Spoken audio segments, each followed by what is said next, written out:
what the New York Times is reporting? Because this is going to cause another uproar.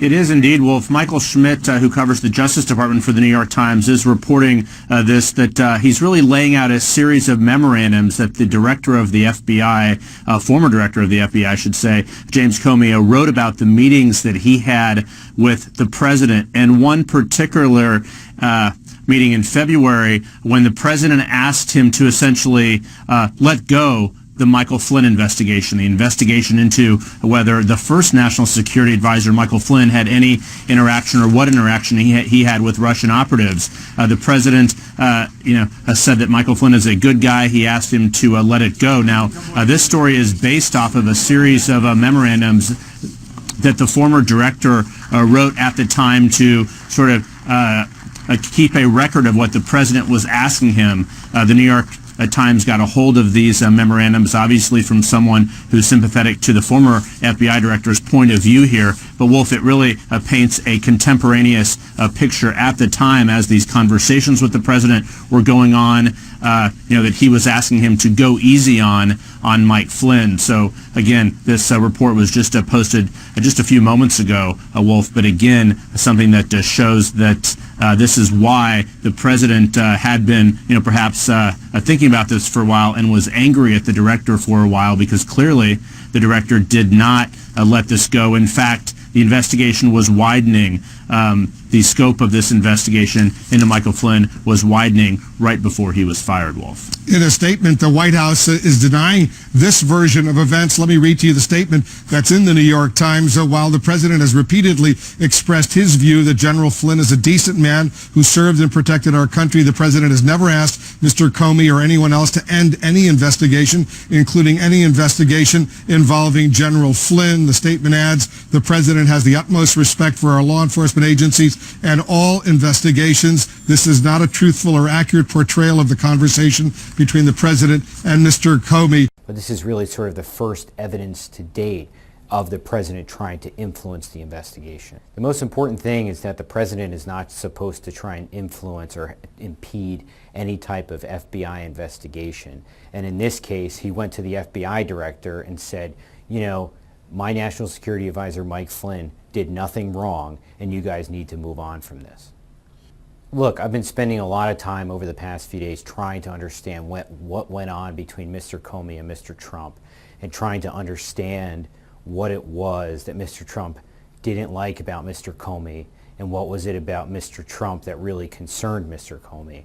And in the process of that, I learned that there was a series of memos that Comey had written about every single interaction that he had had with Trump, because Comey was so concerned about what Trump may try and do to the FBI. And he described in detail how Mr. Trump tried to influence him and tried to say to him, hey, you really need to drop this investigation. And Comey put a lot of detail in these memos. The question is that Republicans up until this point have really resisted calls for a special prosecutor. They have said there's no need for that and the Justice Department can handle this. The question now is whether the disclosure that Trump tried to influence Comey is enough to get the Republicans to say, okay, we need for there to be a special prosecutor, we need for there to be a special commission to look into this, because that will prevent the president from trying to meddle with anything.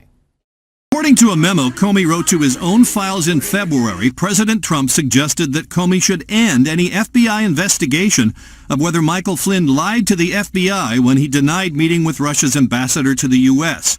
According to the memo, the president made his comment the day after Flynn stepped down as National Security Advisor. I hope you can let this go, the president said, according to the memo. He is a good guy. The president told Lester Holt last week that he had high regard for Flynn. This man has served for many years. He's a general. He's, in my opinion, a very good person. The White House says this account, first reported by the New York Times and confirmed by former associates of Comey's, is incorrect.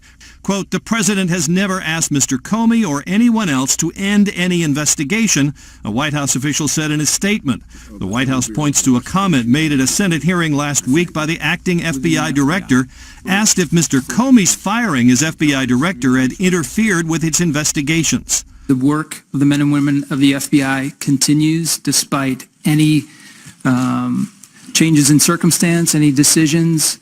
So there has been no effort to impede our investigation to date. From all indications, the investigation of Flynn has never stopped into his contacts with the Russians. Officials say a federal grand jury has issued subpoenas in the case. None of this comes from Mr. Comey directly. He has yet to say anything publicly since he was fired a week ago tonight, but he did tell friends and a few people at the FBI about what he wrote in that memo at the time, and they're the ones describing it now. And people at the FBI strongly believe that Comey was fired because he wouldn't shut down the entire Russia investigation, Lester. Pete, I know you've been talking to legal experts and sources. What are they saying about possible criminal action here? Well, not surprisingly, they say it all depends. First is to try to get the actual Comey memo and not rely just on people who can tell us what it said. To see what it said, then perhaps talk to Mr. Comey. It all comes down to the person's intent. What did the president have in mind? Did he actually intend to try to shut down the investigation, or was he just saying he hoped it would end, Lester?